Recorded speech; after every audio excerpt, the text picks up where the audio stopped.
SpaceX's latest launch in early February coincided with a solar storm, and now up to 40 of those 49 satellites will be lost. Yeah, but what exactly is a solar storm and how do they impact us? CBS 17 Storm Team meteorologist Melissa LeVerrier is getting answers.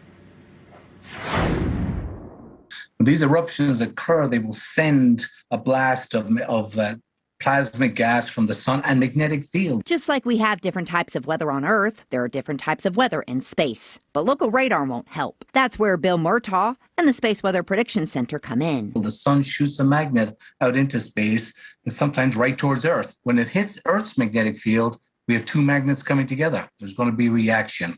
That's what we describe, how we describe a geomagnetic storm. Murtaugh says the geomagnetic storm that impacted the SpaceX launch was moderate, a level 2 storm on a scale of 1 to 5. This geomagnetic storm didn't impact the satellites already in place, but it did heat up the upper atmosphere that the new satellites would be traveling through. The expansion of the atmosphere increased the drag on the satellites. But this particularly launched, because it was the launch phase, they let them loose at around 210 kilometers, and then they begin this process to get up a couple of hundred kilometers higher.